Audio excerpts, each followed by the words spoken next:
한번 같이 따라해 보실까요? 울어도 괜찮아. 세상을 살면서 눈물 흘릴 일이 없으면 참 좋겠지만 눈물 흘리지 않고 세상을 살아갈 수 있는 사람은 아마 없으리라 생각이 되어집니다. 평생을 눈물 흘릴 일이 없었다 할지라도 사랑하는 가족과 이별을 하는 순간에는 결국은 눈물을 보이기 때문에 아마 이 땅에 와서 슬픔을 경험하고 또 눈물을 흘리는 것은 아마 모두에게 나타나는 동일한 현상이라고 생각이 되어집니다.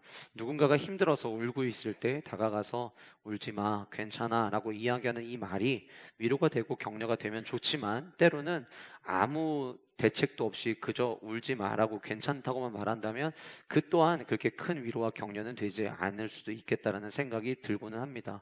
오늘 이 말씀의 제목처럼 울어도 괜찮아. 우리의 삶 속에서 울지 못한 일이 일어나면 좋겠지만 결국에는 언젠가는 우리의 삶 속에도 예상하지 못했던 울음이 찾아올 수 있을 것이고, 그렇다고 한다면 그 울음으로 인하여서 우리가 진짜 괜찮을 수 있는 만약에 길이 있다면 그 울고 난 이후에 뭔가 전화위복이 되어지거나 오히려 그 일로 인하여서 보다 나은 결과들이 우리의 삶에 따라오게 되면 그때 당시에는 눈물을 흘렸지만 괜찮아 라고 이야기할 수 있는 삶이지 않을까라는 생각을 해봅니다. 오늘 이 자리에 우리 영가족들 함께 예배하기 위해서 모이셨는데, 지난날에 여러분들의 삶 가운데 분명 눈물 흘렸던 날들이 다들 있으셨으리라 생각이 되어져요. 근데 내가 그 눈물 흘렸던 그날은 그때가 끝이라고 생각했고 더 이상 기회가 없을 거라고 생각했고 더 이상은 방법을 찾을 수 없다라고 하는 절망 속에서 내가 있었다 할지라도 오늘 우리가 이렇게 한 자리에 모여서 예배하는 것을 보면 주님의 은혜요 주님의 돌보심이었음을 또 우리는 고백하게 됩니다. 내가 그때 울었지만 괜찮았구나 우리는 발견하게 되는 것이죠. 오늘 본문에 등장하는 이야기도 큰 울음으로 시작하는 이야기지만 그런데 그 이야기가 꽤 괜찮은 결과로 펼쳐지는 것을 오늘은 저와 여러분들이 오늘 이 본문을 통해서 말씀을 함께 살펴보게 될 것입니다. 순천에 놀이터 때문에 전국 지자체가 순천을 방문하는 일들이 있습니다. 순천에 있는 놀이터들을 기적의 놀이터라고 부르는데요. 이 순천에 있는 놀이터가 관광 상품이 돼버리고 전국의 지자체들이 앞다투어서 이 순천처럼 놀이터를 만들어야겠다라고 생각하고 와서 방문하는 데는 많은 사람들의 영향이 있었지만 가장 큰 영향을 끼치는 사람이 편해문 작가입니다. 이 편해문 작가로 많이 알려져 있지만 이 편해문 씨는 놀이터를 디자인하고 설계하는 일을 하는 분입니다. 그런데 이분이 어떻게 이렇게 놀이터를 지었습니까? 놀이터는 어떻게 줘야 된다고 생각합니까? 이런 이제 기타 등등의 수많은 사람들로부터 질문을 받을 때마다 이 편해문 작가가 늘 빼놓지 않고 하는 이야기가 있습니다. 그게 뭐냐면 위험해야 안전합니다라는 이야기예요. 위험해야 안전하다. 뭔가 앞뒤 말이 맞지 않는 것 같고 약간 역설적인 것 같고 한편으로는 굉장히 말이 안 되는 도발적으로까지 때로는 들리기도 하지만 이 편해문 작가가 위험해야 안전하다라고 이야기하는 것이 아이들에게 위험한 현장으로 위험천만한 상황으로 애들을 몰아넣어야 됩니다를 이야기하는 것은 아니에요. 이분이 주장하는 건 이런 거죠. 아이들이 인생에서 가장 큰 모험과 도전을 할 수 있는 곳이 놀이터인데 이 놀이터를 언젠가부터 어른들이 디자인하고 설계하기 시작을 하면서 위험 요소를 다 제거했다는 거예요. 가까운 놀이터들 가보시면 예전에는 다 모래바닥이었는데 지금은 탄성 고무바닥으로 다 바뀌었어요. 넘어져도 푹신하게 안 다치게 해놓은 거예요. 그게 우리가 생각할 때는 참 좋은 것 같죠. 근데 원래 놀이터는 그 현장에서 때로는 넘어져 보기도 하고 살이 조금 까여 보기도 하고 긁혀 보기도 해서 아이들이 자라나면서 내가 한 이 행동이 나에게 아픔을 줬다는 것을 인식하게 되고 그래서 다음에는 이렇게 하면 안 되겠다라고 하는 생각들을 쌓아가게 되는데 그런 생각들을 어른들이 전부 다 걷어갔다는 거죠.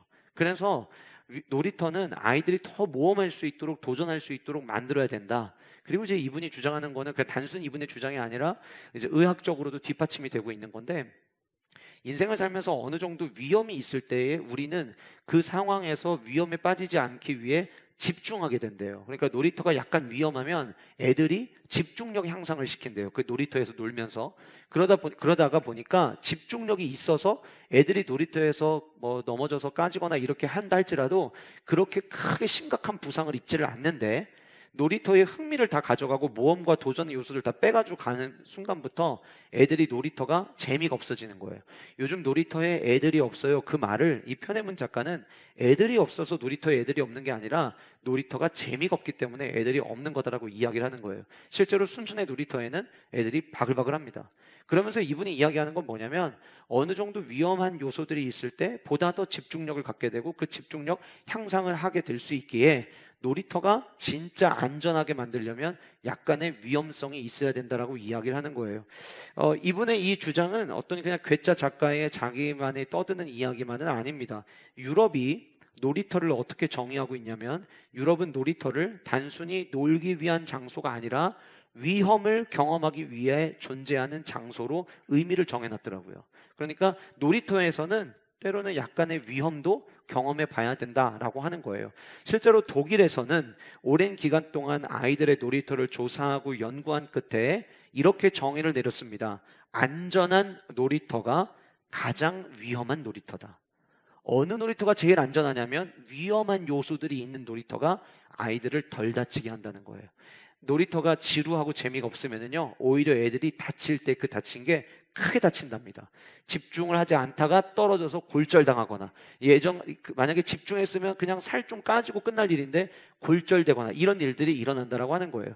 제가 이 편혜문 작가의 이야기를 들으면서 성도의 삶도 똑같지 않나라는 생각을 해보게 되었어요. 성도의 삶도 위험해야 안전하다라고 하는 거예요. 무슨 이야기일까요? 여러분, 우리가 삶을 살면서 위험한 일 없으면 참 좋겠지만 삶의 위기를 만나게 되잖아요. 위험한 요소를 만나게 되잖아요. 그러면 그때 비로소 하나님께 집중하게 됩니다.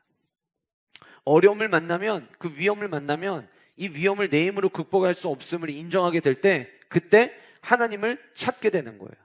물론 그런 위험한 상황이 됐음에도 불구하고 하나님을 찾지 못하는 분들에게는 해당이 되지 않는 말씀일 수 있겠지만 가만히 생각해 보면 성도의 삶이 언제 가장 안전할까를 생각을 할 때 성도의 삶 역시 마찬가지로 위험하고 힘들고 어려움이 와서 그 어려움으로 말미암아 우리 영적인 집중력을 하나님께로 온전히 향하고 지금 이 상황에서는 내 힘으로 할 수 없습니다. 주님이 오셔서 도와주셔야만 합니다 라고 주님을 찾을 때에 우리의 영혼의 평안함과 안정됨을 우리는 찾을 수 있다고 하는 거예요.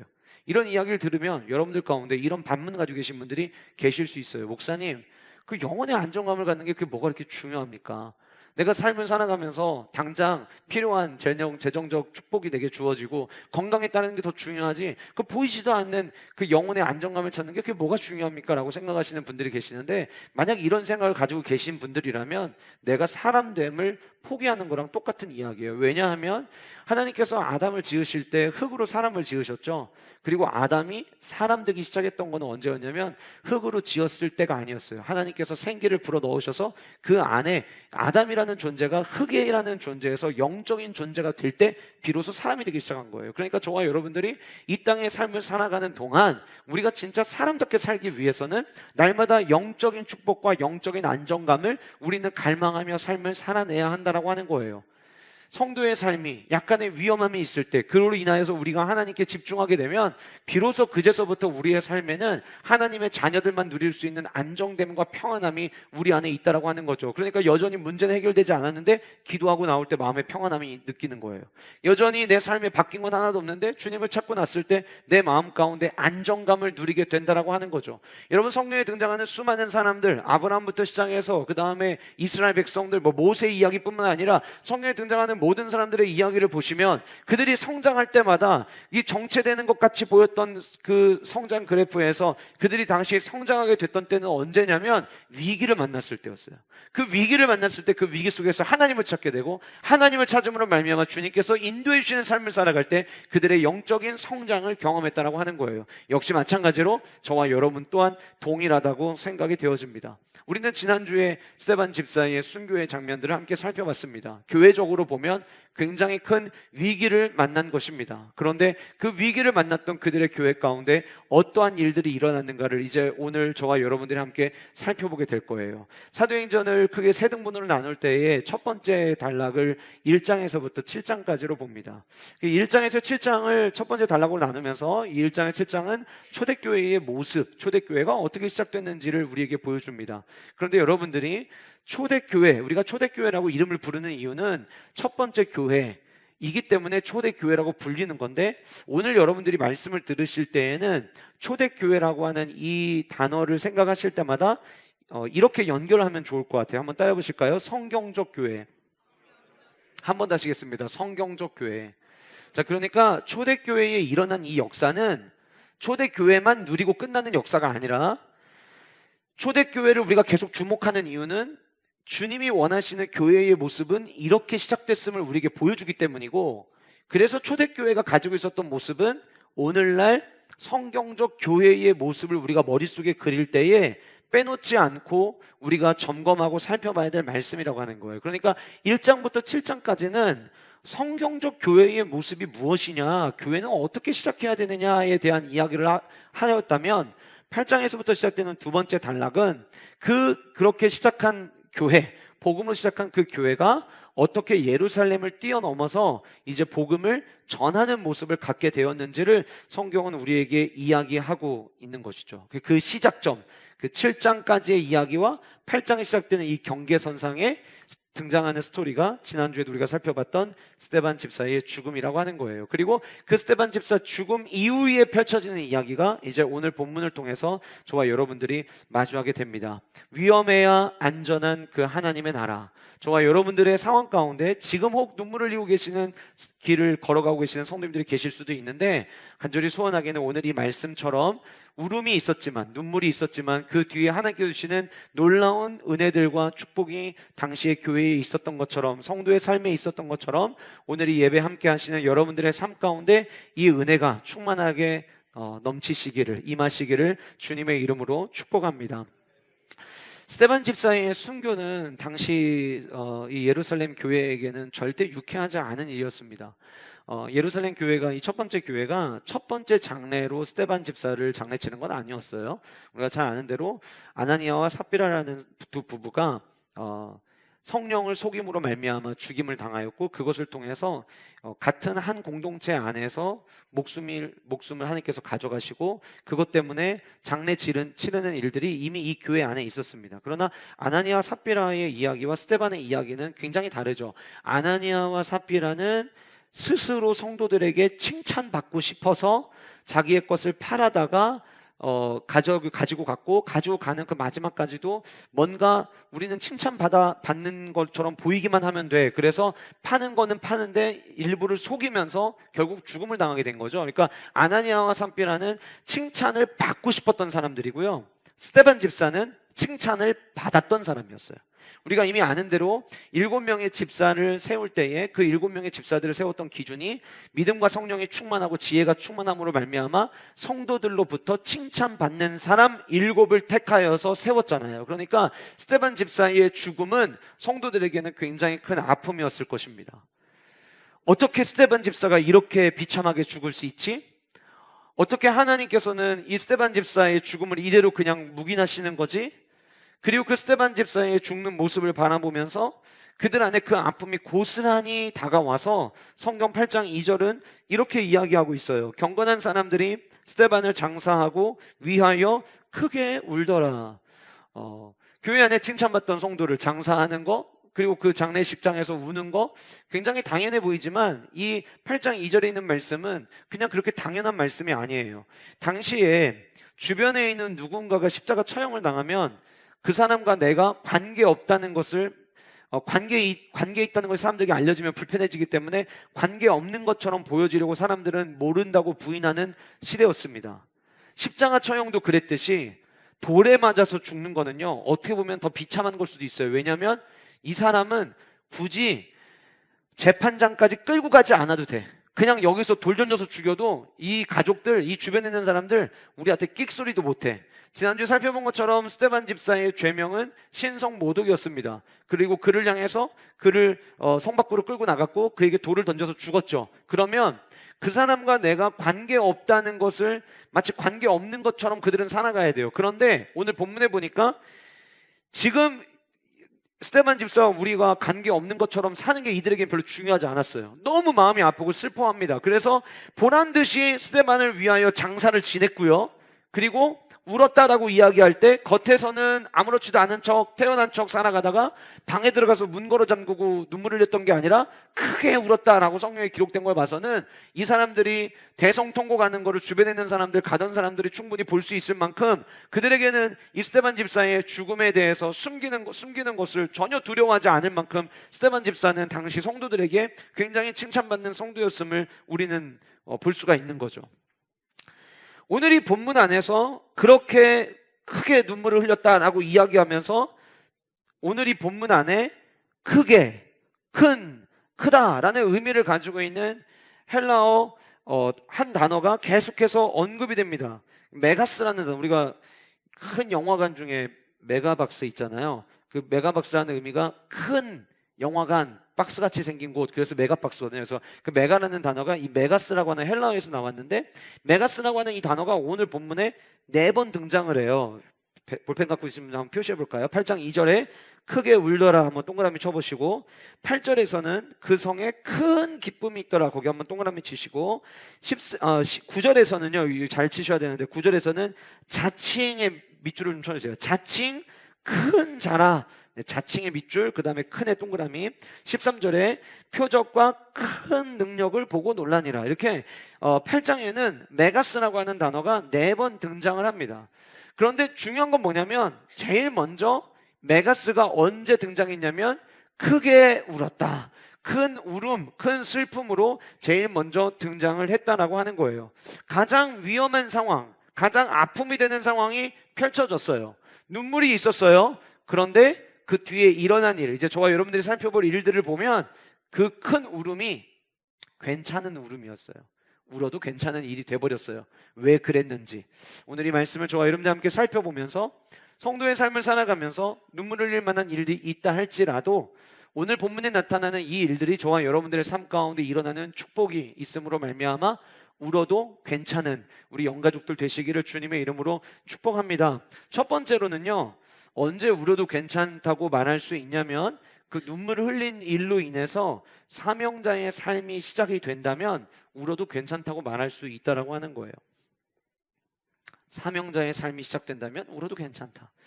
1절 말씀에 사울은 그가 죽임당함을 마땅히 여기더라. 우리 지난주에 함께 살펴본 것처럼 사울과 스데반은 가말리엘이라고 하는 선생님 밑에서 함께 교육을 받았던 동급생이었어요. 그런데 사울의 눈에 스데반은 가말리엘 선생님이 가르쳐준 율법을 지키는 것과 전통과는 전혀 거리가 먼 엉뚱한 이야기를 하는 모습을 보였고, 가말리엘 선생님의 이름을 더럽히지 않게 하기 위해서 더 이상 이 스데반이라고 하는 친구가 활동하는 것을 멈추게 해야겠다. 그래서 그는 자기가 하는 일을 마땅한 일이라고 여기면서 8장 1절에서 이야기하고 있듯이 그를 죽이는 것을, 스데반을 죽이는 것을 아무런 죄책감을 갖지 않고 앞에서 주동을 하게 됩니다. 1절은 그날에 예루살렘에 있는 교회에 큰 박해가 있다라고 이야기를 하는데, 볼펜을 쓰신 분들은 여기 한번 사선을 거보실래요? 제가 1절과 말씀을 묵상을 하고 뒤를 읽어 내려가는데 1절에서 큰 교회에 박해가 있어 라고 이야기한 이 앞부분, 그 교회에 어떤 박해가 있었는가를 뒤에 나오는 3절에서 부연 설명을 하고 있고요. 사선 뒤에 등장하는 사도 외에는 다 유대와 사마리아 모든 땅으로 흩어지니라 라고 하는 이 부분에 대한 보충 설명이 4절에서 나오는 것처럼 저는 다가왔어요. 그래서 사선을 그으신 그 사선 앞부분을 보충하는 구절이 3절, 사선 뒤에 보충하는 구절이 4절이라는 걸 생각하면서 우리 뒤에 말씀들을 계속해서 한번 보도록 하겠습니다. 박해로 일어난 일, 조금 전에 말씀드린 것처럼 메가스의 울음이 있었어요. 큰 슬픔이 그들 안에 있었습니다. 그리고 난 다음에 앞에서 1절에서 이야기한 교회에 나타난 큰 박해를 3절에서는 이렇게 이야기합니다. 사울이 교회를 잔멸할새 각 집에 들어가 남녀를 끌어다가 옥에 넘기니라. 여기 잔멸할새라는 단어, 구약이 있고 신약이 있죠. 구약에 있는 성경은 히브리어로, 그 다음에 신약에 있는 성경은 헬라어로. 자, 그러면 만약에 우리가 한글 성경을 보려면 우리는 예를 들어서 영어 성경을 가지고 번역을 해서 한글로 읽는 것처럼 당시 헬라 시대를 살아가는 사람들은 히브리에 있는 성경, 구약에 있는 성경을 자기들의 말로 또 번역을 해서 봐야 되지 않겠어요? 그 중간 관계에 있는 걸 우리가 70인역이라고 하는데, 오늘 본문에 등장하는 이 잔멸할세라고 하는 단어가 구약에 단 한 번 등장을 합니다. 그게 어디냐면 시편 80편 13절인데요. 시편 80편 13절의 말씀이 어떤 내용을 갖고 있냐면 멧돼지와 들짐승이 등장을 해요. 멧돼지와 들짐승이 밭에 들어와서 모든 밭을 다 쑥대밭 시키는 것, 그때 등장하는 단어가 오늘 본문에 등장하는 잔멸할세에 등장하는 단어와 같은 단어예요. 그러니까 지금 사울이요, 자기가 하는 일에 대해서 마치 이성을 잃은 것처럼 멧돼지들이 밭에 들어와서 밭을 쑥대밭 만들 때에 내가 어디까지 파헤치는 게 좋을까? 여기도 그래도 나름 주인이 있는 밭인데 주인의 마음에 너무 상실감을 주지 않으려면 내가 어디까지 해야 될까? 다 파헤치고 난 다음에 일단은 내가 원하는 건 다 얻었는데 떠날 땐 떠나더라도 밭 그래도 좀 정리 정도는 해주고 가자, 이렇게 하고 밭을 파헤치는 멧돼지는 없습니다. 그런 생각을 못하죠. 그냥 내가 원하는 것을 이루기 위해서 그 밭의 주인이 누구이든 그동안 얼던 수고를 했던 그런 거 신경 안 쓰고 내가 원하는 것을 얻기 위해서 다 모든 것을 뒤집어 엎는 거예요. 지금 사울의 모습이 그런 멧돼지 모습 같은 거예요. 들짐승 모습 같은 거예요. 그래서 각 집에 들어가서 남녀를, 교회를 다녔다, 성도였다, 예루살렘 교회에 모여 있었던 사람이다, 그러면 남녀 할 것 없이 전부 다 끌어갔다라고 성경은 이야기합니다. 아, 남자도 여자도 끌고 갔구나, 이렇게 받아들일 문제가 아니에요. 당시에는 남자들이 늘 주된 대상자들이었지 여자는 포함되지 않았어요. 그럼에도 불구하고 남자, 여자 모두를 끌어갔다는 것은 지금 이 사울의 관점에는 남녀도 배지 않고요, 어린아이, 어른 이런 거 할 것 없이 교회의 성도였다는 이유 하나만으로 끌어다가 전부 다 옥에다가 가두는 일들이 일어난 거예요. 그런 박해가 교회 안에 일어났다라고 하는 거예요. 1절을 사선을 긋고 후반부를 이야기했죠. 후반부에 사도 외에는 다 유대와 사마리아 모든 땅으로 흩어졌다라고 이야기를 했는데, 그 흩어진 사람들이 무엇을 했는지에 대한 보충 설명이 4절에 나옵니다. 그 흩어진 사람들이 두루 다니며 복음의 말씀을 전하였다라고 이야기를 하고 있어요. 자, 여러분, 평신도의 입장에서 사도였던 베드로와 요한도 사내들인 공의 앞에 끌려간 적이 있었잖아요. 그리고 그들이 옥에 들어갔던 적이 있었잖아요. 자, 그때와 지금 스데반 집사가 돌에 맞아서 순교한 것과 평신도 입장에서 느끼는 위험의 온도는 확연히 차이가 있습니다. 예전에는 안타깝긴 했지만 그래도 우리는 괜찮아, 우리 사도들이 문제지, 우리 사도들 안전해야 되는데 이랬는데, 어느 순간부터 평신도까지 끌려가고 그 평신도가 돌에 맞아 죽었어요. 그러면 이제부터는 그 스데반의 모습이 내 모습이 될 수 있는 상황인 거예요. 그러면 그 교회에 남아있고 싶겠습니까? 전부 다 살 길을 찾아 도망을 가겠죠. 그런데 큰 울음이 있었던 당시 이 초대교회에 그 울고 난 다음에 일어난 일은요, 도망자의 삶, 이제부터는 주님 모른다고 부인하는 삶이 아니라 모두가 다 내게 주시는 하나님의 사명이 무엇인가에 대한 질문과 함께 사명을 찾는 자의 삶으로 바뀌었다는 거예요.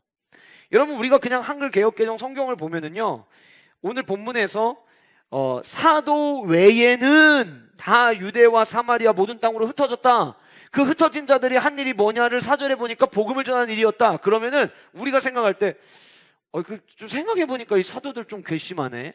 나머지 사람들은 흩어져서 복음 전하는데 자기들은 그러면 안 떠나고 교회에 그냥 있었다는 거야? 이렇게 느껴질 수도 있는 부분인데요, 당시에 이따 뒷부분에서도 베드로와 요한의 이야기가 다시 나오는데, 이 베드로와 요한은 성도들은 복음을 전하기 위해 흩어지는데 그 복음 전하러 흩어지는 것이 위험하다고 느껴져서 나가지 않고 있었던 게 아니라, 사도들에게는 모두가 다 흩어지는 상황이 온다 할지라도 성령의 임재를 통해서 시작된 우리 교회를 끝까지 지켜야 된다라고 하는 그 확신이 그들 안에 있었던 거예요.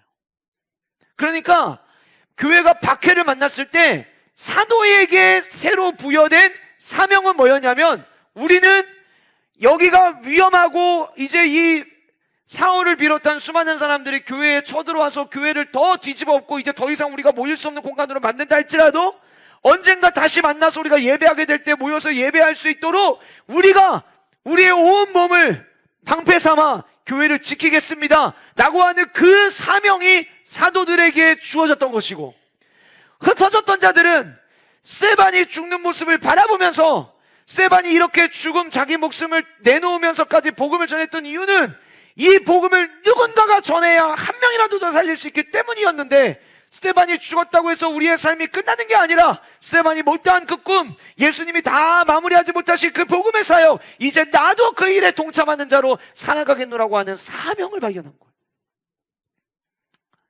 가끔 정말 예기치 않게 갑작스럽게 사랑하는 가족을 잃으신 분들 장례식장에 가서 같이 눈물 흘려주고 하다가 위로할 때 이런 이야기를 합니다.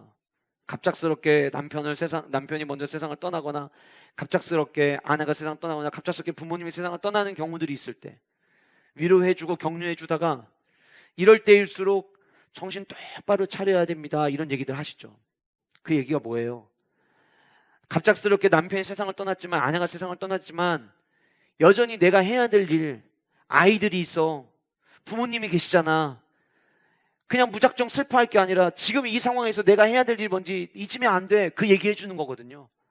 힘들고 어려운 일을 만날 때에 이제 난 더 이상 못해, 나 포기할 거야, 안 할 거야, 끝! 그게 아니라 그 위험한 상황이 오면 그 위험한 대로 그 상황 속에서 나를 부르신 하나님의 부르심의 목적이 무엇일까를 던지는 질문이 우리 안에 있어야 된다고 하는 거예요. 오늘 본문에 등장하는 사도, 그 다음에 수많은 성도들 이야기로 끝나는 게 아닙니다. 여러분 5절의 내용에 들어가 보면 5절에 빌립에 대한 이야기가 나오죠. 빌립이 누굽니까? 7 집사 가운데 한 명이었어요. 그는 가장 가까이에서 어려운 사람들을 구제하는 일을 함께 동참했던 스데반 집사, 그 동료를 잃었습니다. 그 슬픔이 그에게 있습니다. 자, 교회가 있을 때는요, 구제할 성도들이 있었어요. 매일의 구제, 날마다 어려운 자들에게 필요한 것들을 나눠줘야 될 역할이 있었어요. 근데 지금 성도들이 다 흩어졌어요. 구제의 대상이 없는 거죠. 그러면 빌립 집사 입장에서는 이제 내 역할은 끝났구나. 나는 원래 구제를 돕기 위해서 세움을 받았는데 구제할 대상자들이 없으니까 이제 내 역할은 여기서 끝났구나. 그럼 이제 나도 내 갈 길 가야겠다 라고 생각할 수 있잖아요. 근데 빌립은 그러지 않았어요. 빌립 역시 마찬가지로 그러면 지금부터 내가 해야 될 일이 무엇인가를 빌립은 생각했고요. 그 생각을 한 빌립이 어디를 향해 가냐면 사마리아에 들어가서 복음을 전하기 시작을 하는 거예요. 나중에 뒤에 보면 사마리아에 복음이 전파됐다는 이야기를 듣고 사도들이 베드로와 요한을 사마리아 교회로 보냅니다. 진상 파악하라고 보냅니다. 역시 그 본문 안에서도 무엇이 등장하냐면 시작은 메가스의 울음이었지만, 슬픔의 울음이었지만, 커다란 울음이었지만 그 뒤에도 사명을 발견하는 모습이 등장하더라라는 거예요. 가정에서도 위기를 만날 수 있습니다. 그런데 그 위기를 만났을 때 결국은 버텨내는 가정은 어떤 가정이 버텨내냐면, 위험한 상황을 맞이했지만, 어려운 상황이 다가왔지만 그 상황 속에서 각자 아빠는 아빠로서, 엄마는 엄마로서, 자녀들은 자녀로서의 역할을 감당할 때, 내가 지금 이럴 때 그럼 난 뭘 해야 되지? 라고 하는 거를 찾아 나서는 가정은요, 위기가 와도 울음의 시간이 왔었다 할지라도 그 시간들을 극복하게 돼요. 조직도 마찬가지예요. 회사도 마찬가지예요. 그러나 위기가 왔을 때 눈물만 흘리고 내가 해야 될 역할을 찾지 못하면 위기를 만나게 되는 거예요. 아까 빌립 이야기 잠깐 드렸는데요. 우리 모두가 전기 충전해서 살아가는 인생이 아니에요. 그러다 보면 때로는 건강에 약할 수도 있고요. 어떤 때는 참 물질적으로 풍요로운 시간을 통과하던 때가 있었는데 어떤 때는 뭘 해도 다 풀리지가 않아서 경제적인 어려움을 겪을 때도 있습니다. 근데 옛날에 물질적으로 좀 풍요로웠을 때는 이 사람도 도와주고 헌금도 이렇게 드렸고 구제헌금도 했고 막 했는데, 내가 지금 상황이 그렇게 되지 못해서 못하는 것 때문에 안타까워하는 분들이 계실 수 있어요. 내가 예전에 참 건강했을 때는 교회에 이것저것 다 동참했는데 내가 몸이 약해지다 보니까 이제 또 예전에 하던 일을, 똑같은 일을 내가 못해서 그것 때문에 안타까워하시는 분들이 여러분들 가운데 계실지도 모르겠어요. 그런다 할지라도 내가 예전에 하던 일을 못할 뿐이지 지금 내가 할 수 있는 새로운 사명을 주님 앞에 구하면 주님은 지금 할 수 있는 사명을 또 부어주실 거예요. 왜요? 숨 쉬고 있잖아요. 아직 주님 앞에 가지 않았잖아요. 아직 내가 여기 남아있다는 것은 나를 통해서 하나님이 행하실 일이 있다는 하나님 아버지의 마음이라는 거예요. 그래서 내가 힘들고 어렵다 할지라도 그 상황 속에서 나는 하나님 앞에 내게 부어주신 하나님의 그 사명감을 향해 달려갈 수 있느냐라고 하는 게 우리에게 굉장히 중요하다고 하는 거예요. 제가 금요일부터 어제까지 갑작스러운 일정이 생겨서 목사님들 모임에 참석을 하게 됐습니다. 모임이 끝나고 난 다음에 이제 따로 목회자들끼리 따로 또 모임을 갖게 됐는데, 저희 그 모임에 큰형님 격 되시는 시연속교회 김철승 목사님께서 식사 자리에서 이런 이야기를 하셨어요. 목사님, 우리 지금 다 젊은데 언젠가 하나님께서 우리를 한국교회의 부흥을 위해, 회복을 위해서 우리를 사용하시는 날이 올 겁니다. 그런데 그때 어떤 사람은 앞에서 주도해서 일을 해야 될 사람도 있겠지만 어떤 사람은 뒤에서 보이지 않는 곳에서 일해야 될 사람도 있을 겁니다. 어떤 사람은 내가 들러리처럼 느껴질 수도 있을 겁니다. 그런데 우리 그렇게 생각하지 맙시다. 각자가 있는 그 위치에 각자에게 주어진 사명이 다를 뿐이라고 생각하고 우리 각자에게 맡겨진 사명을 향해 함께 달려갑시다 라고 하는 이야기를 해주셨어요. 제가 그 이야기를 함께 나누면서 그 자리에 제가 있어서가 아니라 이런 고민을 하는 목회자들이 한국교회에 있다면 지금 한국교회 위기다라고 이야기를 하지만 결코 위기가 아니겠구나라는 생각을 해보게 되었어요. 슬픔이 있는 그때에 함께 눈물을 흘렸던 그 상황을 지나서 내게 주어진 하나님의 사명은 무엇일까에 질문하고 그 사명을 향해 따라가는 삶을 저와 여러분 모두가 살아낸다면 그 전에 울었던 그 울음 괜찮은 울음이라는 거예요. 여러분들에게 지금 어떤 사명이 있으십니까? 하나님의 나라 확장을 위하여, 교회를 교회되게 하는 일을 위하여 하나님이 여러분들에게 부여하신 오늘의 사명은 무엇입니까? 그 사명을 놓치지 않고 날마다 그 사명을 향해 달려가는 은혜와 축복이 우리 모든 영가족들에게 있으시기를 주님의 이름으로 축복합니다. 두 번째로, 울어도 괜찮다고 말할 수 있는 때가 언제냐면 눈물을 흘리고 난 이후에 치유의 역사가 확대된다면 눈물 흘려도 괜찮다는 거예요. 6절 말씀 보시면 무리가 빌립의 말도 듣고 행하는 표적도 보고 한 마음으로 그가 하는 말을 따르더라. 사도들이 그랬듯이, 스데반이 그랬듯이 이젠 빌립에게도 빌립이 말씀을 전하고 났을 때 표적이 따라왔대요. 그리고 나서 그 표적이 어떤 표적이었는가를 7절에 부연 설명합니다. 많은 사람에게 붙었던 더러운 귀신들이 크게 소리를 지르고 나가고 많은 중풍병자와 못 걷는 사람들이 있었는데 그들이 나음을 받는 일들이 일어났다. 그래서 그 결과 어떻게 됐느냐? 8절에 그 성에 큰 기쁨이 있더라. 메가스의 기쁨이 사마리아 가운데 일어났다라고 이야기를 하고 있어요. 여러분, 베드로와 요한이 안진병을 일으켰던 것은 베드로와 요한이 대단했던 게 아니었어요. 스데반이 많은 사람을 치유했던 일들이 일어났던 것도 스데반이 대단해서가 아니었어요. 빌립 역시 마찬가지예요. 그들이 대단한 게 아니라 그들 안에 예수 그리스도의 이름이 있었기 때문이에요. 예수 그리스도의 이름은 능력의 이름이죠. 그 능력의 이름을 가지고 나아갔더니 예전에는 치유를 경험하지 못했던 자들이 이 사마리아라고 하는 땅에 있어서 치유를 경험하지 못했던 자들에게도 치유하는 놀라운 역사가 일어나게 됐다라고 하는 거예요. 8절과 7절 말씀에 많은 사람에게 붙었던 귀신도 내쫓고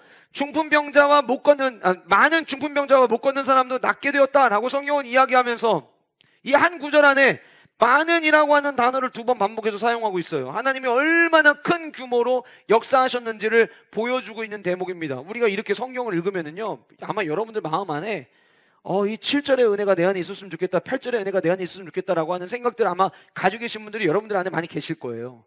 근데 여러분, 오늘 이 본문은요, 저자의 입장에서, 누가의 저자의 입장에서 누가는 7절과 8절을 강조하려고 한 게 아니에요. 6절 말씀 보시면 무리가 빌립의 말도 들었어요. 행하는 표적도 봤어요. 근데 그 다음에 여기 밑줄 쳐보세요. 한 마음으로 그가 하는 말을 따르더라. 그가 하는 말을 따르더라. 여러분, 문장을 만들 때요, 그 문장의 시제는 같아야만 합니다. 예를 들면 문장이 현재형이면 결론, 동사도 현재형으로 끝나야 되는 거고요. 문장이 미래 일을 이야기하고 있으면 미래형으로 끝나야 되는 게 그게 맞는 문장이에요. 제가 이렇게 예배 시간에 가끔 원어 이야기도 하고 문법 얘기도 하고 시제 이야기도 하다 보면 여러분들이 우리는 신학생이 아닌데 굳이 이렇게까지 알아야 되나 생각할 수 있는데, 제가 여러분들에게 설명을 드린 이유는 뭐냐면 이게 제 감정적 해석이 아니라 이게 성경이 우리에게 전하려고 하는 메시지의 본질적 의미가 무엇인가를 여러분에게 나누기 위해서거든요. 근데 여러분 6절에서 그가 하는 말을 따르더라, 이 문장을 우리는 주목해야 돼요. 왜냐하면 하는 말이라고 하는 이 부분은 현재 시제를 쓰고 있어요. 그러면 뒤에 따르더라도 현재형으로 끝나야 되거든요. 그런데 앞에 하는 말은 현재 시제인데 뒤에 따르더라는 미완료 시제를 쓰고 있어요. 자, 그러면 앞에는 현재 시제를 쓰고 뒤에는 미완료 시제를 쓸 때에 이 문법이 우리에게 이야기하려고 하는 의도가 뭐냐면 일시적인 현상이 아니라 지금 이 일들이 반복해서 일어나고 있다는 거예요. 자, 그러면 6절과 7절과 8절에서 저자인 누가는 지금 사마리아 가운데 반복해서 일어나고 있는 일, 우리가 진짜 주목해야 될 일, 그게 뭐라고 이야기하고 있냐면 빌립이 하는 말을 그들이 따르는 거, 이게 더 중요하다는 거예요. 여러분, 회복은요, 회복의 역사, 치유의 역사는 언제 확대되냐면 주님의 말씀을 붙잡고 나아갈 때 치유의 역사가 일어나는 줄 믿으시기를 바랍니다. 회복의 은혜는 언제 일어나냐면 말씀에 집중하고 말씀을 따라갈 때 그 안에서 7절과 8절의 놀라운 역사가 일어나게 된다라고 하는 거예요. 예수님이 하셨던 그 일, 그게 언제 일어나느냐? 말씀을 따라갈 때. 그런데 여기서 우리가 한 가지 집중해야 돼요. 자, 사마리아 사람들에게 치유의 역사가 확대됐어요. 그런가 보다 하고 끝날 일이 아니에요. 제가 오늘 말씀을 준비하면서 지난주에도 이 사마리아라고 하는 이 예루살렘, 유대, 사마리아 땅끝, 지난주에도 이 말씀을 잠깐 언급을 했는데 오늘 이 예배를 준비하면서 오늘 본문에 사마리아가 등장을 하다 보니까 다시 사도행전 1장 8절이 떠올랐어요. 오직 성령이 너에게 임하시면 너희가 권능을 받고 예루살렘과 온 유대와 사마리아와 땅끝까지 이르러 내 증인이 될 것이다. 주님께서 말씀하셨잖아요. 주님의 약속이었잖아요. 그런데 이거 다 아는 말씀인데 문득 머릿속에 지도를 이렇게 그려본 거예요. 지도를 한번 보실까요? 제가 표시를 해놨는데 예루살렘, 유대, 사마리아, 그 다음 땅끝이에요. 땅끝 갑자기 확 단위가 뜨죠. 뛰어오르죠. 그러면 이 말씀을 진짜 점진법적으로 하나님, 예수님께서 우리에게 들려주시려고 했다면 우리 교회로 치면 이렇게 얘기하는 게 더 좋은 거예요. 산성동, 중구, 대전, 한국, 세계복음, 이렇게 가면 이건 점진법으로 쓰는 게 맞아요. 그런데 예루살렘, 유대, 사마리아, 실제로 예루살렘과 사마리아 제가 표시된 저 거리가 어느 정도 되냐면 40km밖에 안 돼요. 40km. 제가 그래서 오늘 일부 예배 끝나고 급히 찾아보니까 안영-IC에서 목천-IC까지가 정확히 40km래요. 별로 먼 거리가 아니에요. 안영-IC에서 목천-IC, 그 다음에 세계 끝이에요. 자, 그러면 예수님께서 예루살렘과 온 유대와 사마리아와 땅끝을 이야기할 때 지도를 펼쳐놓고 거리상으로 이야기하신 게 아닌 거예요. 그럼 왜 얘기하셨을까요? 이젠 내려주지 좀. 그러면 왜 이 얘기를 하셨을까요? 당시 유대 사람들에게 사마리아 사람들은요, 미개인들이었어요. 이렇게 말도 섞으면 안 되는 사람들. 뭘 보면 알 수 있죠? 요한복음 4장에 예수님께서 사마리아 여인 만나시죠? 그때 그 사마리아 여인이 화들짝 놀래요. 왜냐면 아니 원래 유대 사람들은 사마리아 사람들에게 말도 안 걸고 또 유대 남자가 사마리아 여인에게 말을 거는 건 말도 안 되는 일인데 어떻게 당신이 나한테 물을 달라고 합니까? 라고 이야기하잖아요. 이 유대와 사마리아의 역사를 우리가 거슬러 올라가 보면 우리가 흔히 이야기하는 유대인, 그러면 성경에서 지금 오늘 우리가 보는 본문 안에서 유대인은 쉽게 이야기하면 남유다로 생각하시면 돼요. 그 남유다는 유다와 베냐민 지파를 중심으로 이루어진 민족이었어요. 그럼 우리가 흔히 사마리아 그러면 뭘 생각하시면 되냐면 북이스라엘을 생각하시면 돼요. 북이스라엘은 유다와 베냐민을 제외한 나머지 10개의 지파 사람들이에요. 이들에게는 아픔이 있었습니다. 메모하시는 분들은 메모해 주세요. 이건 성경 지식인데 우리가 좀 알아두면 좋은 거니까. 유다와 이스라엘이 모두가 다 압제를 당했던 적이 있었어요. 그런데 북이스라엘은 아수르로부터 압제를 당했고요. 누구에게 압제를 당했다고요? 아수르로부터 압제를 당해서 멸망을 당했고요. 유다는 바벨론에 의해서 압제를 당하고 멸망을 당하게 돼요. 자, 두 민족 다 하나님이 보시기에 하나님 백성답게 살지를 못했어요. 그래서 하나님이 이제 회초리를 드신 거죠. 그래서 북이스라엘은 아수르에 의해서, 남유다는 바벨론에 의해서 멸망을 당했는데 여기서 차이가 일어나는 거예요. 북이스라엘은 아수르에 의해서 멸망당하고 났을 때 살 길을 찾아요. 그래서 뭘 하게 되냐면 아수르와 함께 혼혈 정책을 펼치게 돼요. 우리가 아수르 사람과 결혼을 하면 가족이 된다고 생각을 하겠지? 그러면 우리를 함부로 대하지 못하겠지? 이 혼혈 정책을 펼친 거예요.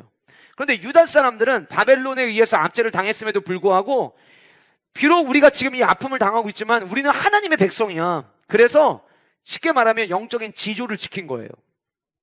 나중에 하나님께서 이스라엘 백성들 포로 생활 끝나고 남유대 사람들이 돌아왔을 때 성전 재건하게 할 때 그 방해한 사람들이 느헤미야에 등장합니다. 누구냐면 사마리아 사람들이었어요.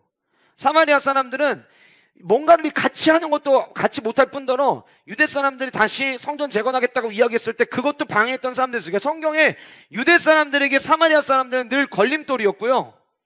개 취급했다고 있거든요. 그들이 이제 성경과 역사자들이 이야기하는 걸 보면 유대 사람들은 사마리아 사람들을 개 취급했다.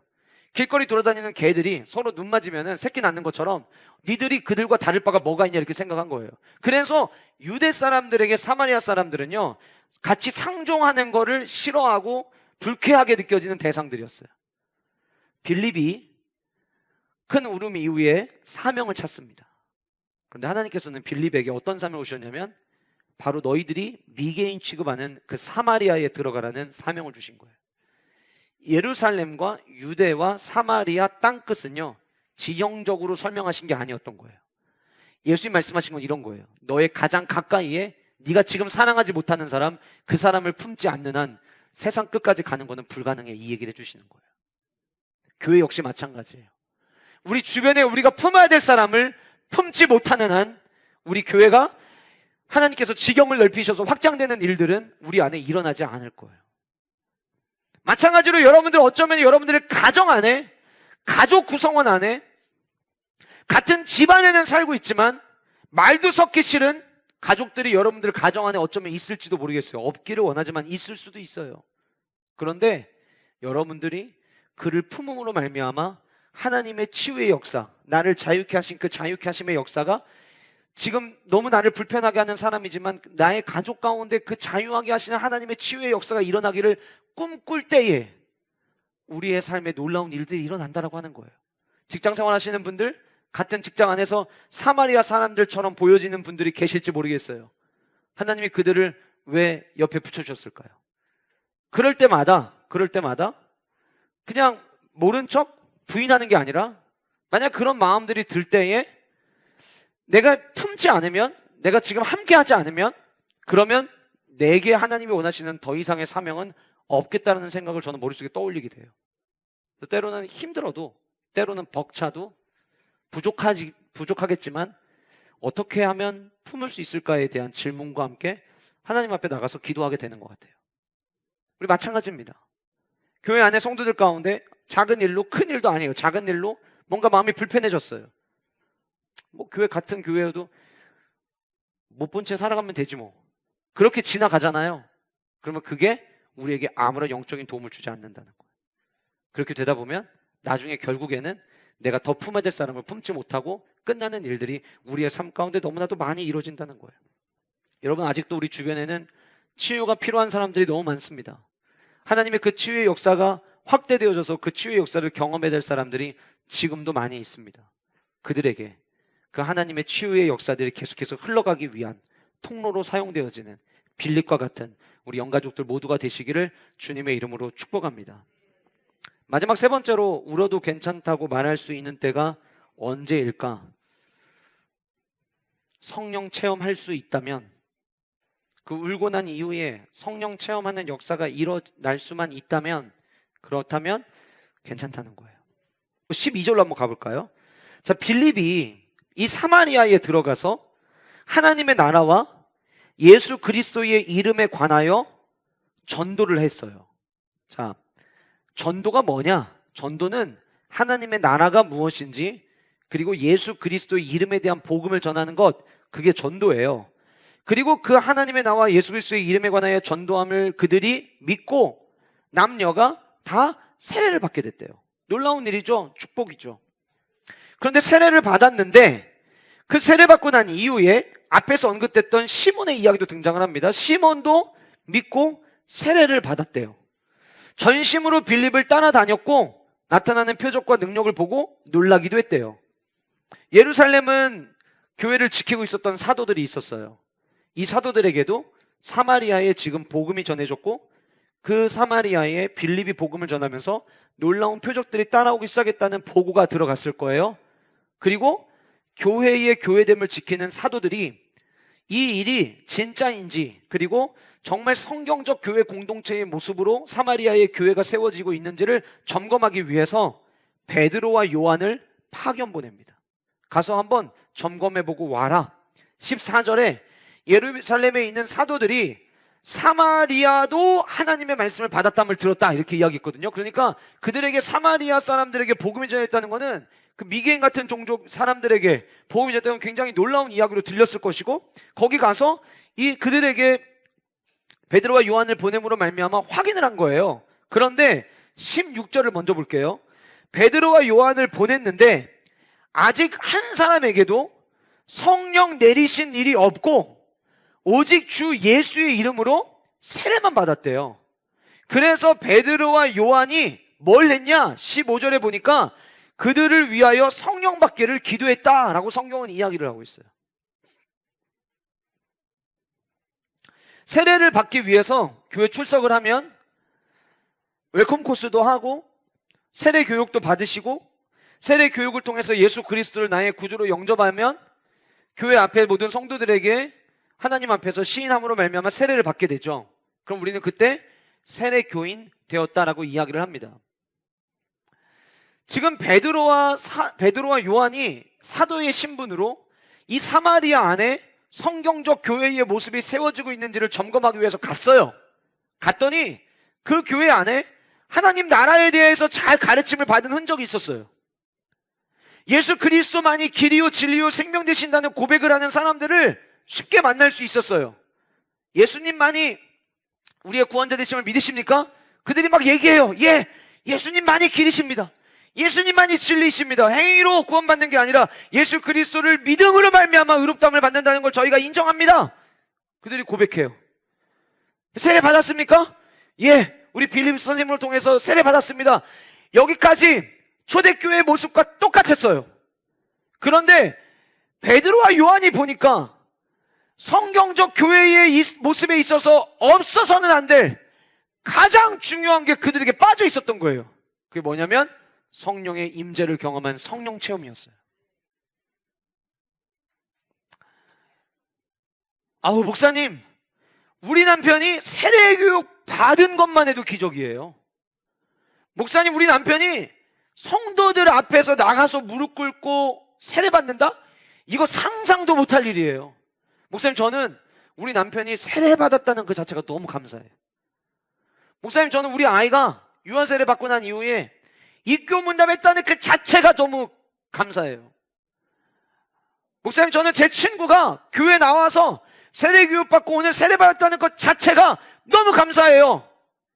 그 자체가 감사할 일이 아닌데, 그 자체가 우리에게 전부가 아닌데, 베드로와 요한은 교회의 모습은 다 갖춰졌어요. 얼마나 놀랄 일이었냐면 사마리아에도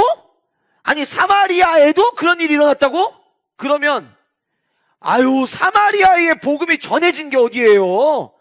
아유, 사마리아에 그들이 하나님의 말씀을 받은 게 어디예요? 그들이 예수 그리스도의 이름으로만 구원받는다고 동의한 게 어디예요? 그들이 빌립에게 세례를 받은 것만 해도 어디예요? 라고 끝날 수 있는 거 아니에요? 그 사마리아에게도 복음이 전해졌다고 지금 성경이 기록하고 있다면. 그런데 모든 일이 다 진행이 돼도 성령의 임재가 없으면, 성령의 체험이 없으면 아무 의미가 없는 거예요.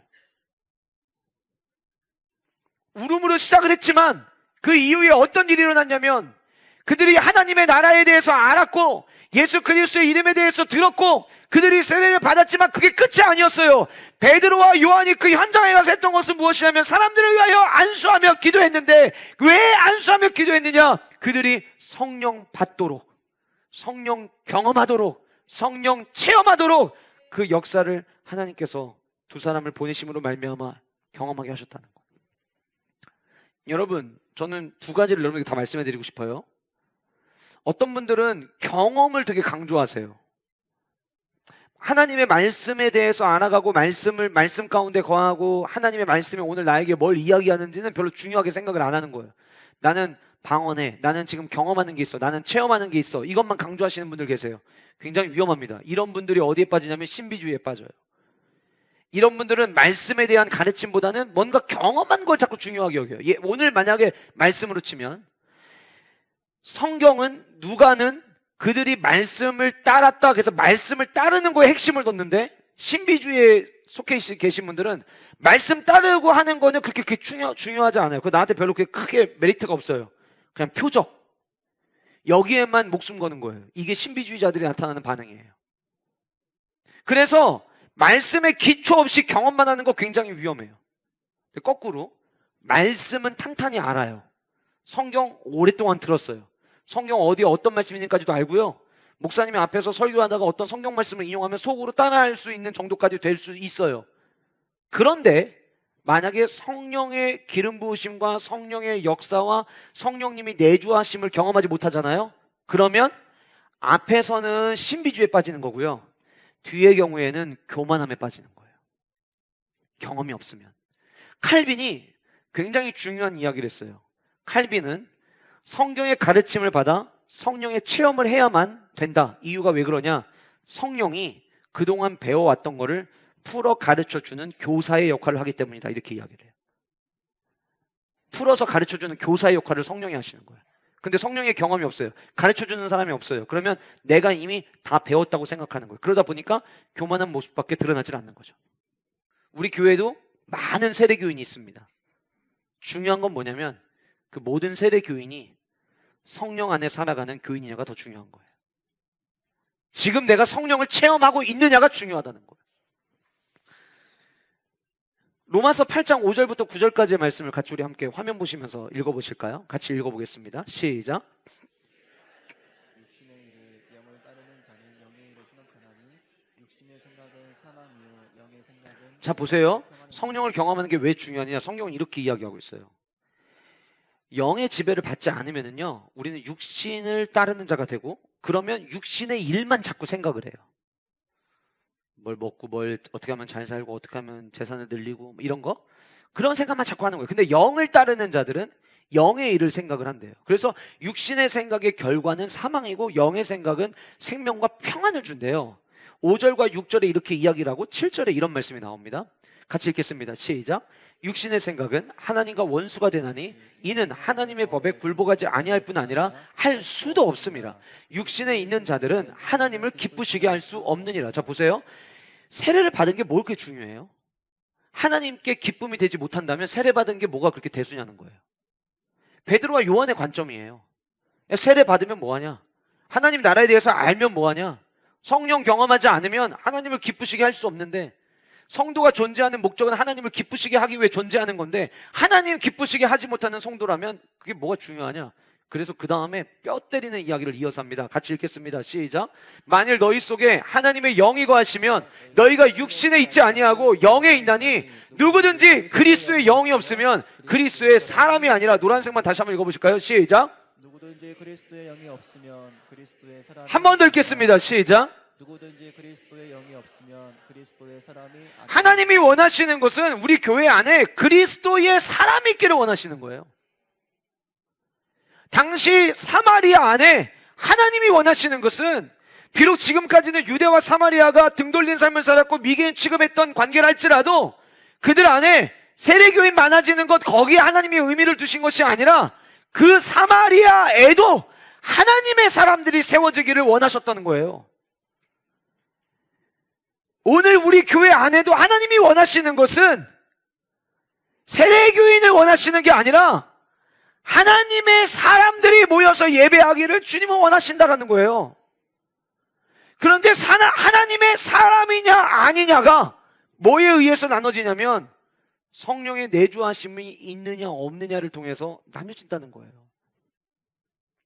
그러니 여러분, 성령의 충만함을 내게 달라고 기도하는 이 기도는요, 진짜 성도로서 영원한 생명의 가치를 발견하고 예수 그리스도의 십자가로 말미암아 죄와 사망의 종노릇 하던 나를 살리셨음을 인정하는 성도라고 한다면, 주여 내게도 성령의 충만함을 주옵소서, 이 기도는요 그 어떤 기도보다 제일 우선순위 돼야 될 기도여야 된다는 거예요.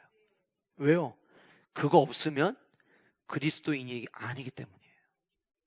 하나님을 기쁘시게 할 수 없기 때문이라는 거예요. 사람의 생각으로는 야, 사마리아 가서 그 정도 됐으면 됐지, 이렇게 생각할 수 있을 거예요. 그런데 그렇지 않은 거죠. 사마리아에 세례받은 사람이 많아도 성령의 경험이 없어서 하나님의 사람이 되지 않으면 그 사마리아는 시간 지나면은요 또다시 옛날 모습 그대로 드러날 거예요. 그런데 그들 안에 성령이 부어지면 이제 진짜 성령 공동체로 그 땅은 세워지게 될 거예요. 그래서 베드로와 요한이 아직 한 사람에게도 성령 내리신 일이 없는 그 현장에서 예수의 이름으로 그들에게 세례에서 끝나는 삶이 아니라 성령 받는 삶이 이어질 수 있도록 그들을 향해 안수하였고, 그 안수의 현장에서 그들은 성령을 받게 되었습니다. 내 삶 가운데 눈물 흘리는 일이 일어났는데요, 그 눈물 흘리는 일 때문에 주님께 집중하였고, 그 집중하는 시간 때문에 내 안에 놓치고 있었던 성령님을 다시 붙잡게 된다면 울어도 괜찮아요. 그런데 눈물 흘리는 일 때문에 눈물도 흘리고 괴로워도 했는데 그 과정에서 내가 진짜 붙잡아야 될 분이 성령 하나님이라는 것을 발견하지 못해서 성령 하나님을 붙잡지 못하면 그거는 괜찮은 일이 아닌 거예요. 저는 우리 모든 영가족들이 성령 안에서 주님이 주시는 은혜를 붙잡고 그 은혜로 살아내는 축복이 우리 모든 영가족들에게 있으시기를 주님의 이름으로 축복합니다. 한 가지 이야기만 하고 마칠게요. 2년 전에, 이제 벌써 2년이 됐던데, 사랑 글로벌 아카데미에서 이제 오정현 목사님 강의를 들을 때, 온전론 강의를 하실 때 5주차 때 오 목사님이 예화로 이런 예화를 들으셨어요. 실체에 대한 이야기를 했어요. 실체. 그날 강의가 실체가 있느냐가 중요하다. 교회는 눈에 보이는 게 중요한 게 아니라 그 교회를 움직이고 있는 성령의 실체가 있느냐가 중요하다. 그래서 우리는 모두가 그 실체를 붙잡아야 된다. 이제 이 이야기를 하시면서 예를 들으셨어요. 예화를 들으신 게 중국의 한 부자 이야기를 예화를 드셨어요. 중국은 뭐 부자 하면 우리 부자 수준이랑 다르잖아요. 땅덩어리도 크고 그러다 보니까 진짜 그야말로 억만장자 되는 부자가 있는데, 한 청년이 어떻게 하면 이 부자만큼 나도 돈 많이 버는 부자가 될 수 있을까 생각을 해가지고 이제 부자를 찾아간 거예요. 부자를 찾아가서 저도 부자가 되고 싶습니다, 이야기를 했대요. 근데 그 부자가 정말 부자가 되고 싶냐고. 그렇다고. 그럼 날 따라오라고. 뭐 땅덩어리 넓은 그 나라에서 부자니까 집이 얼마나 크겠으며, 뭐 집이 그냥 마당 정도 있겠습니까? 뒤에 뒷산도 있고 뭐 커다란 보수도 있고 조경은 또 얼마나 잘 갖춰놨겠어요. 그래서 그 부자가 부자 되고 싶다는 그 청년을 데리고 자기 뒷산으로 이렇게 올라간 거예요. 커다란 나무가 있습니다. 자, 내가 부자가 되고 싶다면 저 나무 위로 기어서 올라가게. 제가 부자가 되는 것과 이 나무로 올라가는 게 무슨 상관이 있나요? 그럼 상관이 있지. 그 상관이 있다고 하니까 이 청년이 이제 나무 위로 기어서 올라가기 시작을 한 거예요. 한참 많이 올라갔어요. 됐습니까? 아니네. 아니, 더 올라가야 돼. 그래서 또 더 올라갔어요. 이제 됐습니까? 아니, 더 올라가야 돼. 나무가 엄청 컸나 보죠. 그래서 이제 한참 기어서 나무 위로 올라갔는데, 올라가다가 얼만큼 올라왔나 살짝 내려다봤는데 꽤 높은 데까지 올라온 거예요. 여기서 이제 자칫 잘못하면은 떨어지면은 이건 뭐 부자가 되기 전에 죽겠다 싶은 거죠. 계속 올라가야 됩니까? 그 밑에 있던 부자가 거기 커다란 가지로 이제 옮겨보게. 그래서 커다란 나무 줄기를 타고 올라가던 이 부자가 이제 나무 가지로 옮긴 거예요. 그러니 나무 가지니 아무래도 좀 흔들림도 있지 않겠어요? 물론 엄청 큰 나무니까 가지니까 올라가도 부러지지 않을 정도 되니까 옮기라고 했지만 정작 거기 올라가 있는 사람은 오금저리는 거죠. 그래서 이제 가지로 옮겼어요. 옮겼는데 이제 그 나뭇가지에 매달리게.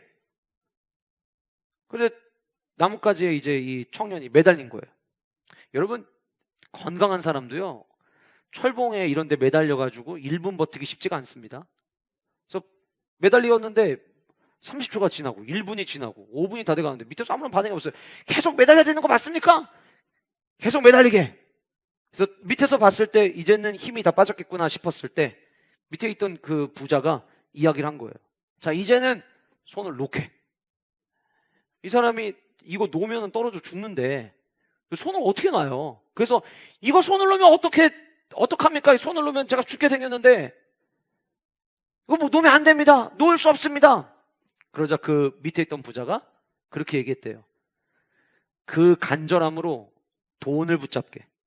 그럼 자네는 부자가 될 수 있을 거네. 또 여러분들 중에 오늘 설교는 다 기억 안 하시고 이 예화만 기억하셔서 돈을 이렇게 붙잡아야 되는구나. 야, 오늘 설교는 정말 돈이 되는 설교여서 이렇게 반응하시면 안 돼요. 그 이야기를 오 목사님이 하시고 그게 강의 시작할 때였거든요. 저희 모든 이제 수업 듣는 학생들에게 이야기하시는 거예요. 여러분들을 살리는 실체가 무엇입니까? 여러분을 살리는 실체는 성령 하나님이십니다. 그렇다면 여러분들이 사는 방법은 간단합니다. 여러분들이 살려면 성령 하나님을 이렇게 붙잡으십시오. 이거 놓으면 죽습니다. 그러나 끝까지 성령 하나님 붙잡으면 삽니다. 이게 그날 오 목사님이 강의 시작하면서 들려주셨던 예화였어요. 제가 오늘 말씀을 준비하는데 그게 생각이 났어요. 어떤 누군가에게는 성령 하나님 뭐 경험할 기회 주면 언젠가 경험하면 되는 거고 뭐 꼭 굳이 그래야 되나? 제가 오늘 말씀 준비하면서 다음 주부터 집회가 시작된다는 게 이것 또한 하나님의 섭리라고 느껴졌어요. 하나님이 마치 우리에게 들려주시는 메시지처럼 느껴졌어요. 여러분, 우리 지금 얼마나 주님을 붙잡고 있습니까? 얼마나 성령 하나님을 놓치지 않으려고 붙잡고 있습니까? 성령 하나님만 붙잡고 성령 하나님만 찾으면 살 수 있는데 성령 하나님을 붙잡는 게 아니라 다른 거 붙잡는 것 때문에 다른 거 붙잡다가 오히려 하나님을 놓치고 있는 우리의 인생은 아닌지 우리들의 모습을 돌아봤으면 좋겠어요. 사랑하는 성도 여러분, 영적으로 살아나는 은혜와 축복이 여러분들의 모두에게 있기를 주님의 이름으로 간절히 소원합니다. 그러려면 방법은 단 하나예요. 주님 붙잡으셔야 돼요. 성령 충만을 붙잡으셔야 돼요. 성도가 성령 충만을 구하는 것보다 더 중요한 일은 없습니다. 성도에게는 영적인 삶이 가장 중요한 축복임을 저와 여러분들은 날마다 고백해야 됩니다. 그래서 제가 여러분들에게 때로는 부담이 될 만큼 푸시하는 거예요. 예배합시다. 기도합시다. 주님 앞에 나아갑시다. 세례교인으로 멈추지 말고 우리 모두 성령 교인 됩시다. 성령의 사람 됩시다. 그래서 어떻게 하면 여러분들이 더 성령 하나님 앞에 민감할 수 있을까 고민하고 기도하면서 여러분들을 인도하는 거예요. 예배 드릴 때 더 많이 와서 분위기 좋게 하려고? 아니요. 성령 하나님과 함께 동행하면 인생이 바뀌는데, 성령 하나님과 함께하면 하나님께서 나의 길을 보여주시는데, 그거보다 다른 게 더 중요하다고 여겨서 마치 나무 위에 올라가서 돈 잡겠다고 부자 되겠다고 나무 붙잡고 있는 거랑 똑같은 어리석은 모습이 우리의 삶에 보이지는 않는지 우리들의 모습을 돌아보면서 간절히 소원하게는 한 주간 동안 그리고 돌아오는 금요일 저녁 우리 모두 성령 하나님 붙잡기 위해서 끝까지 모든 에너지를 다 쏟는 저와 여러분 모두가 될 수 있기를 주님의 이름으로 축복합니다.